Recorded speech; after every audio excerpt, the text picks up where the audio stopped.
in the crossfire of a lover's triangle. Here's Keith Morrison.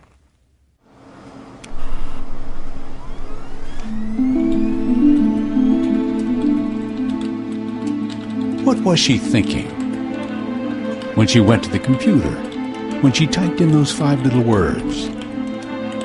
Did she not understand where those little words might lead? Where are you at? Okay, what's your name?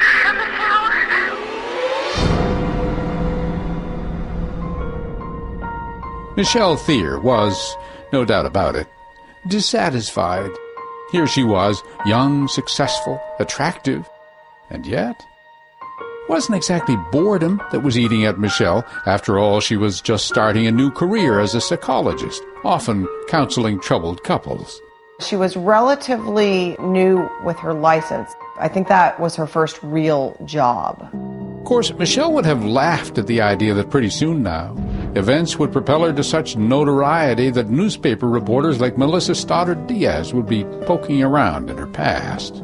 Michelle, from everyone I've spoken to, wanted to be somebody and really worked hard to get to where she ultimately got her degree and became a professional.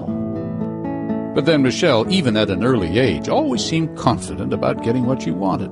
She was just 16 when she started dating Marty. Marty Thier was a couple of years older, worldly, bright, friendly, had big plans. He wanted to be an astronaut. He went to the Air Force Academy.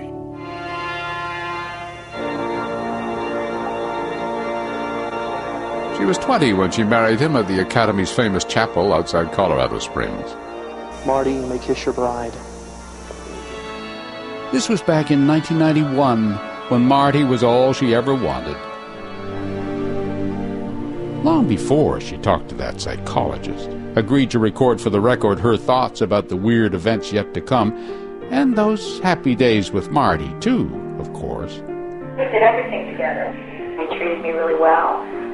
I thought we had the perfect relationship. We were best friends. He was the dashing young officer back then, she his lovely bride. The future, she imagined, an endless honeymoon in which Marty's Air Force career would take them to exotic destinations all around the world.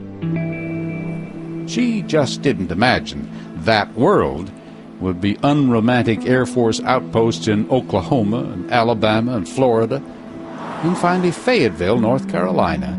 They came here in 1999. Marty was Captain Thier by then, flew one of those huge C-130 cargo planes.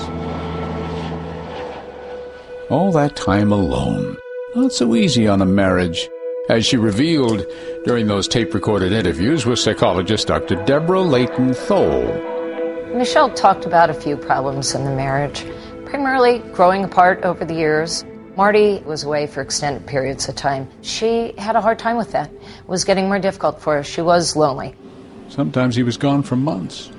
And when he finally did come home, military families have come to know that adjustment period all too well.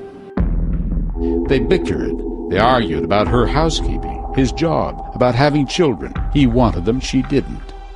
She was worried she'd be stuck raising them by herself in a town where she was already miserable and lonely. There was in Fayetteville, Loserville, and I had nobody to hang out with. Nobody I could pick up the phone and call. That, actually, is about the time it started. Harmless, really, just a few keystrokes. See what might happen. Goes on all the time these days on the internet. Sexy brunette seeks rendezvous man. And before long, her internet inquiry got a response. From him. His name was John Diamond. John loved women. John was a ladies' man. John always had girlfriends.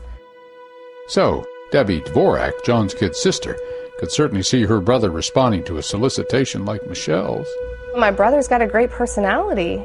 He's an attractive guy, and, his personality makes him that much more attractive.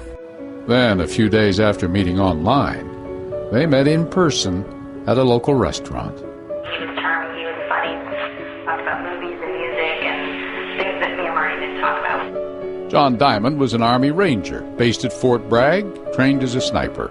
Highly regarded, decorated. He'd been in the service since he was 18. By all accounts, he was a good soldier, but he was a playboy himself. He had been married once before.